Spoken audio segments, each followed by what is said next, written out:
Theology and classics professor at Union Seminary. What did Moore do to earn this honor? He wrote a simple poem for his own children in 1822, entitled A Visit from St. Nicholas, which begins with the now famous words, "'Twas the night before Christmas, when all through the house not a creature was stirring, not even a mouse. The stockings were hung by the chimney with care, in the hope that St. Nicholas soon would be there."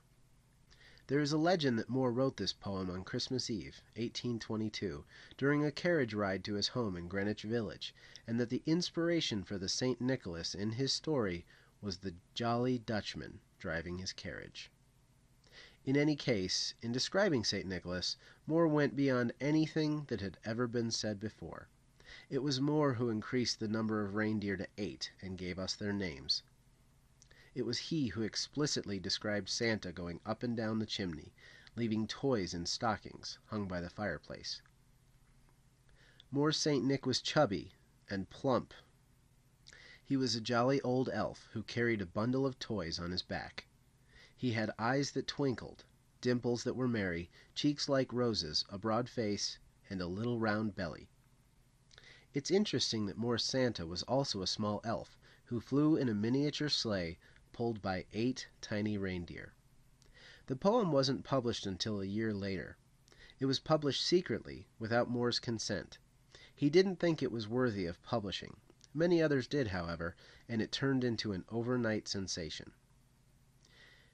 It was a Bavarian political cartoonist named Thomas Nast who gave us the picture of Santa Claus that is now so common. Nast's Santa Claus was plump and very human, not elfish. Nast, the father of political cartooning in America, drew more than 2,200 cartoons from 1862 through 1886. Many of these were of Santa Claus at Christmas time. Before Nast, St. Nicholas had been pictured as everything from a stern-looking bishop to a gnome-like figure in a frock. Nast was clearly inspired by Moore's 1823 poem, but he also added additional features to the Santa Claus story, such as Santa's home in the North Pole, his workshop filled with elves, and his list of good and bad children. Believe it or not, the Coca-Cola Company also contributed to the modern Santa Claus.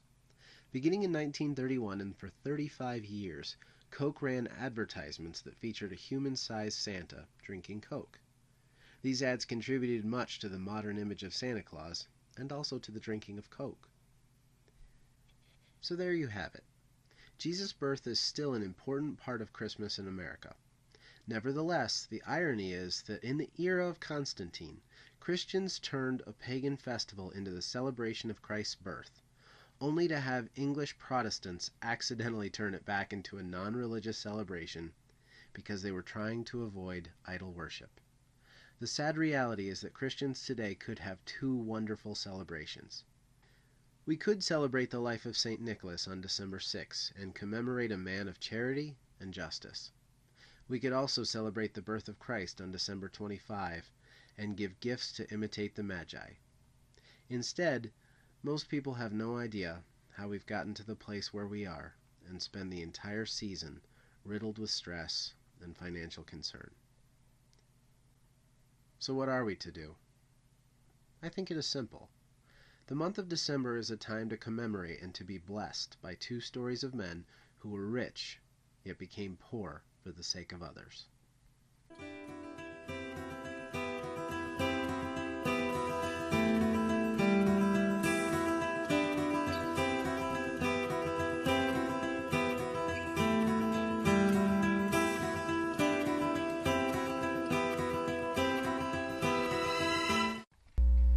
Merry Christmas.